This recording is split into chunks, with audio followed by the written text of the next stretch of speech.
নমস্কার, দেখছেন কলকাতা টিভি। আপনাদের সঙ্গে আমি ইন্দ্রাণী। শুরু করছি সংবাদ 4 দিন। যে খবরের দিকে নজর রাখবো, আবারও বৈঠকে ডাক দেওয়া হয়েছে রাজ্য সরকারের তরফ থেকে জুনিয়র ডাক্তারদের। ফের জুনিয়র ডাক্তারদের আলোচনার বার্তা।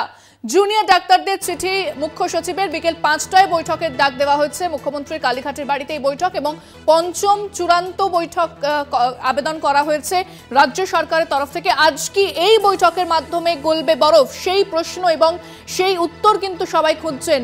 জুনিয়র ডাক্তারদের চিঠি মুখ্য সচিবের। আজ বিকেল 5টায় তাদের ডাকা হয়েছে। মুখ্য সচিব ইমেল করে জানিয়েছেন, তিনি চিঠি দিয়েছেন, মুখ্যমন্ত্রীর বাড়িতে বৈঠক হবে। বিস্তারিত কথা বলবো। ফোনে রয়েছেন আমাদের বিশেষ প্রতিনিধি দীপ্তিমান ভট্টাচার্য। দীপ্তিমান, আজ ফের ডাকা হয়েছে জুনিয়র ডাক্তারদের, এই মুহূর্তে কি জানা যাচ্ছে? দেখো, জুনিয়র ডাক্তারদের ডাকা হয়েছে এবং এইটা কিন্তু চিঠিতে স্পষ্ট উল্লেখ করে দেওয়া হয়েছে এই ডাকাটাই কিন্তু শেষ ডাকা। কালকে কিন্তু সুপ্রিম কোর্টে হিয়ারিং আছে, সুপ্রিম কোর্টের হিয়ারিং আগে এইটাই কিন্তু শেষ ডাকা এবং এখানে কিন্তু স্পষ্টতই কয়েকটা বিষয় উল্লেখ করে দেওয়া হয়েছে।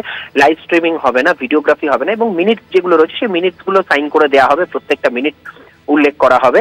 এবং এই বৈঠকে ওপেন মাইন্ড মানে খোলা মনে আসতে বলা হয়েছে এবং সেই বৈঠকের চিঠি ইতিমধ্যেই পাঠিয়ে দেওয়া হয়েছে। জুনিয়র চিকিৎসকরা সেটা নিয়ে বৈঠক করছেন।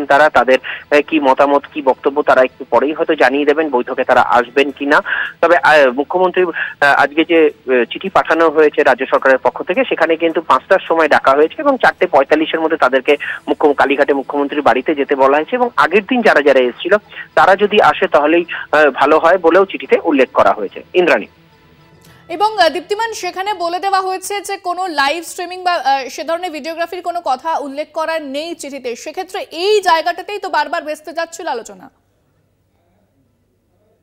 ভেস্তে যাচ্ছিল এবং শেষ যে কবারই এই বৈঠক হয়েছে, বৈঠক ডাকা হয়েছে বা বৈঠকের জন্য তৈরি হয়েছে, প্রত্যেকটা জায়গায় কিন্তু এইভাবেই বৈঠক ভেস্তে গেছে। এবং এখানে আরেকটা বিষয় বলে রাখা দরকার যে চিঠিতে কিন্তু একটা লাইন উল্লেখ করা হয়েছে যে আগের দিন মিডিয়া দেখে তারা জানতে পেরেছেন যে তারা ভিডিওগ্রাফি এবং তারা লাইভ স্ট্রিমিং এর জন্য তারা তৈরি নয় এবং তারা এই দুটো ছাড়াই তারা বৈঠক করতে রাজি আছেন। সেই জন্যই এই চিঠি দেওয়া হয়েছে বলেই কিন্তু চিঠিতেও উল্লেখ করা হয়েছে। ইন্দ্রাণী, ধন্যবাদ দীপ্তিমান। কথা বললাম বিশেষ প্রতিনিধি দীপ্তিমান ভট্টাচার্যের সঙ্গে। দেখাচ্ছি আপনাদের চিঠিতে কি লেখা রয়েছে, যেটা মুখ্য সচিবের তরফ থেকে যে চিঠি জুনিয়র ডাক্তারদের পাঠানো হয়েছে আজকে আলোচনার জন্য। সেই আলোচনা করার জন্য যে চিঠি গেছে সেখানে ঠিক কি লেখা রয়েছে সেটা আপনাদের সামনে তুলে ধরছি। এই মুহূর্তে কলকাতা টিভি স্ক্রিনে সেই চিঠির যে বার্তা সেটা আপনারা দেখতে পাচ্ছেন। তবে এটা শেষ চেষ্টা বলেই কিন্তু জানানো হয়েছে। তবে বিকেল 5টার সময় এই বৈঠকে ডাক দেওয়া হয়েছে। মুখ্য সচিব তিনি জুনিয়র ডাক্তারদের সেই বার্তা পাঠিয়েছেন চিঠির মাধ্যমে। তবে এর আগেও তারা গিয়েছিলেন মুখ্যমন্ত্রী কালীঘাটের বাড়িতে বৈঠক করার জন্য। সেখানে বৈঠক হয়নি, কোনো সমাধান মেলেনি, ফলপ্রসূ তো ছিলই না সেই আলোচনা এবং মুখ্যমন্ত্রী তাদেরকে বারবার ভেতরে আসতে অনুরোধ করলেও কিন্তু তারা প্রত্যাখ্যান করে। এখনো পর্যন্ত তারা তাদের দাবিতে অনড় রয়েছে। আন্দোলনকারী জুনিয়র চিকিৎসক অনিকেত মাহাতো ঠিক কি জানিয়েছেন শোনাব আপনাদের। মিটিং ডেকেছি, বড় মিটিং, সেখানে ডিসিশন হবে, সেই ডিসিশন অনুযায়ী আমরা জানাবো। কিন্তু এখানে স্পষ্ট বলা হচ্ছে যে লাইভ স্ট্রিমিং, হ্যাঁ, আমরা পুরো ইমেলটাই আমরা পুরোটা পড়েছি। আমাদের যা ডিসিশন হবে সেটা আমরা ইমিডিয়েটলি জানিয়ে দেবো। এবং অন্তিম বলা হয়েছে তাদেরকে যে অন্তিম এইটা চেষ্টা রাজ্যের তরফ থেকে, কি বলবো? অন্তিম হোক, শেষ চেষ্টা হোক, যাই হোক, আমাদের যেটা জানানোর সেটা আমরা জানিয়ে দেবো। এটা আলোচনা না করে আমরা বলতে পারবো না, আমরা আলোচনা করতে দিন, আলোচনা করে যেটা জানাবো হবে সেটা আমাদের জানিয়ে দেবো। এই মুহূর্তে তাহলে আপনারা আলোচনার মাধ্যমে সিদ্ধান্ত নেবো। একদম। গত শনিবারও বৈঠকে ডাক দেওয়া হয়েছিল এবং গত শনিবার তারা মুখ্যমন্ত্রীর বাড়ির সামনে গিয়েছিলেন। তবে সেখান থেকে কোনো সমাধান বেরোয়নি এবং ভিডিওগ্রাফি লাইভ স্ট্রিমিং নিয়ে গত শনিবার জুনিয়র চিকিৎসকেরা কি জানিয়েছিলেন শোনাব আপনাদের। তার চেয়ারের প্রতি সম্মান রেখে এবং মুখ্যমন্ত্রীর প্রতি সম্মান রেখে আমরা কোনো রকম ভিডিওগ্রাফি ছাড়াই শুধুমাত্র যে মিনিটস দেওয়া হবে যাতে আমাদের সাইন থাকবে এবং ওনাদের সাইন থাকবে, এইটুকুতেই রাজি হয়ে আমরা মিটিং করব। এইটুকু দেখেই আমরা মিটিং করব। আমাদের ভিডিওর দরকার নেই। আমরা বিশ্বাসটা রাখলাম, আমরা নিজেদের মধ্যে আলোচনা করে ঠিক করলাম যে ঠিক আছে, দরকার নেই। উনি যখন নিজে এসে বলছেন, উনি যখন নিজে রিকোয়েস্ট করলেন, তার তো একটা সম্মান আমাদের কাছে রয়েছে। সেই সম্মানটা দেখানোর জন্য আমরা ভাবলাম যে ঠিক আছে, দরকার নেই video, live streaming, video recording সব কিছু ত্যাগ করলাম। তারপর আমাদের কি বলা হলো যে আর আলোচনা সম্ভব নয়। শাসক বিরোধী নেতৃত্ব ফোনে আমাদের কি প্রতিক্রিয়া দিয়েছেন এই বিষয়ে শোনাব আপনাদের।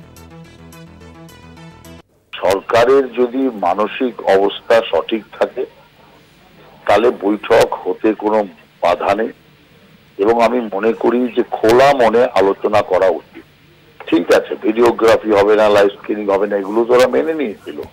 যে মুখ্যমন্ত্রীর কথা পরিবর্তন করার একটা মোটামুটি নেচার আমরা সবসময় দেখেছি, তো সেই মুখ্যমন্ত্রীর সাথে মিটিং করে যদি মেনুস না পাওয়া যায়, যদি সেই মিটিং এর খবর বাইরে না আসে, তাহলে ওই মিটিং এর মূল্য কি আছে?